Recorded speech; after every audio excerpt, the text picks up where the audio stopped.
Hello everyone and welcome back to another video. Today I want to talk about Smile Direct Club because I really like their business model and the stock's beat down hard. It's at an all-time low. So there might be an opportunity here. Emphasis on the might though, because you never know what's going to happen.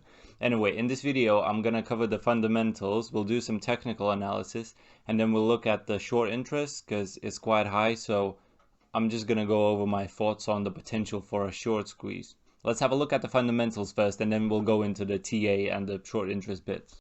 So to start off, what does the company do?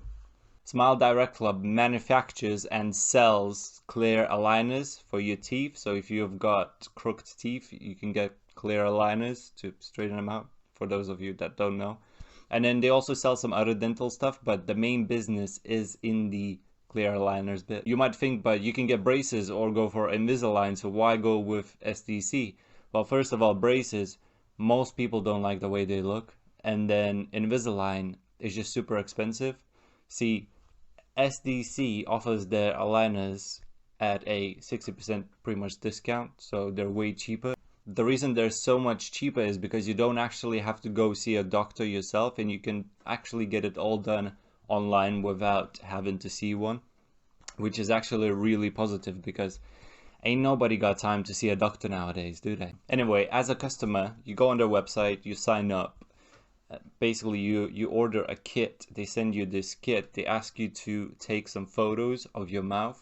Then you send those photos back to SDC. If they don't like any of the photos, they'll get you to retake them. But basically, from those photos, they're able to construct like a 3D model of your mouth and then make aligners that will actually help you, and then they just ship them back to you, and that's how it all works. Whereas with braces, you have to constantly keep going and they adjust your braces, and then with Invisalign, I think you have to, go see a doctor every once in a while. The second reason their aligners are that much cheaper is because they manufacture them using 3D printers, so their profit margins are at 85% right now, which is really high, and they think that in the future, as they get more efficient, they'll probably bump it up to 95%, which is just amazing. The next question you might ask, well, is there demand for their services? And according to SDC, about 85% of the population in the world actually could use the services. Now, realistically, I think they're just including people with really minor deformities, and you might not some of those people might not even care about that, but I do think that there still is a really high population of people that would actually like their teeth straightened. So according to SDC, 15 million people start straightening processes yearly, and if SDC can take some of that market share, I think they can do really well. I really do like their business model, so why is the stock down so bad? Well, the answer is in their financials, and let's just have a look at that right now. Off with their cash. So right now they've got 307 million of cash left, which is quite a lot. All of these numbers are in thousands, just so you know. Now, so last year they lost about 228 million in total. This year is probably going to be the same. So Q4 is probably going to be another 90 mil or 100, something like that. So they will still have quite a bit of cash. And then they've also got, they have a total of 700 million in debt. And I think they've got another about 250 million from debt. So they do have cash for another maybe 5-6 quarters, which is fine. Obviously, if they can turn their profits around and actually start making a little bit more money, that will probably last them longer. But yeah, anyway, let's have a look at their actual revenues. So I've put their revenues, cost of revenues, and profit in charts because it makes it slightly easier to visualize what's happening. So in 2020, obviously that was Rona, so it got hit, then it recovered. But then in 2021, we can see that we started downtrending. So the revenue started going down. Their marketing expenses stayed pretty much the same. There is a slight decrease here, but the revenues dropped a lot more, so that's not good. And obviously profit margins are going down. But then, gross profits are going down. if we do look at their profit margins, they are really high, and that's due to their business model, because obviously their actual retainers don't really cost them anything. Okay, on to revenue and marketing expenses. So basically, I wanted to find out what's caused all those losses, right? Because if we know where those losses are coming from, and if they're actually doing something about it, maybe they can actually like get back on track to profitability like they were before. And it's marketing expenses. Basically, about a year ago, Apple released that update where you can. I don't have an iPhone, so I'm not too sure how it worked completely. But like, I think most people got a pop-up saying that, oh, I don't want personalized ads. So for a company like SDC, they can't target you if you've been searching for like the stuff about crooked teeth. So they have to actually spend more money in order to get to their customer, and that's why their marketing expenses are higher.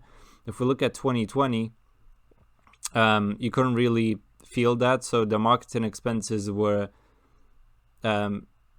so their profits their revenues were going up in regards to their marketing expenses. But then 2021, we can see that their marketing expenses are staying the same, and they're actually making less and less money, which is really bad. But we'll get to the revenues in a bit, because the whole ad situation isn't the only thing that's affecting them. I got this from their Q3 investor presentation, and they go into a little bit more detail into what's actually affecting their revenues. So one of the main things is inflation. The increased cost of non-discretionary goods and services is limiting the ability to spend on discretionary goods and services. So think of fuel, food, everything's gone up in price, and that means the average person just has less money. Unless you're super rich, then inflation doesn't really affect you that much. But if you're just from an average family that's not too wealthy or not too poor, or even if you're poor, that extra fuel cost and extra food cost can really have an effect on your savings, and that's why you may not want to spend on fixing your teeth. And then obviously they do mention the Apple thingy that I spoke about earlier. Another metric we can look at is their revenues from the US and Canada versus the rest of the world, and they actually give us these figures themselves. So we can see that if we look at their cost of revenues, so sales and marketing, basically cost of revenue is 53%, and then versus compared to the rest of the world, it's 72.7%. So they have to spend more up internationally versus the US and Canada to actually generate revenue. And then if we look at general and administrative expenses, in the US and Canada, it's 46.9%, and then rest of the world is 60.4%. So it costs them a lot more to make money in the international markets. So basically, if they actually cut off the rest of the world, they would probably be able to reach profitability sooner in the US and Canada.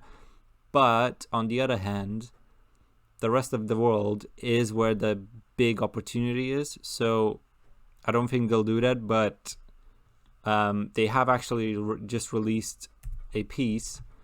So on the 24th of Jan, so that was a few days ago, basically, Smile Direct Club announces strategic actions to increase profitability. And I'm just going to read most of this. Following an evaluation of its business and the continuing macroeconomic factors impacting consumers, the company is taking specific actions that will focus efforts on supporting the key growth initiatives that will produce the highest return on investment. And that's really good. We want them to be profitable. These initiatives include innovations to its aligner products so as to allow the company to capture greater market share of the teen and higher household income demographics. So in general, you want to go for teens because they're the ones that really care about teeth. people in their 30s, they're usually okay with that. Yeah, and then higher household income demographics. That's what you want because of inflation. The average person, like I mentioned earlier, is likely going to want to save more money because, yeah, they're spending so much on fuel and food and other sort of daily necessities, whereas someone that's wealthy doesn't really care because they've just got so much money. And then expansion into new international markets will be paused while the global economy recovers from the pandemic and macroeconomic pressures that have contributed to challenging operating environments. So they're slowing down their expansion in the rest of the world, which is really good because if we look back here, this is where they're losing most of their money. So if they focus on this, then that's good. Let's carry on. In connection with these operational changes, the company announced it has suspended operations in Mexico, Spain, Germany, Netherlands, Austria, Hong Kong, Singapore, and New Zealand. The company will continue to operate in and scale its presence in the US, Canada, UK, Ireland, France, and Australia. With these changes, the company will undergo a reduction in workforce to right-size its operating structure so it is tailored to the countries in which the company will continue to operate and focus.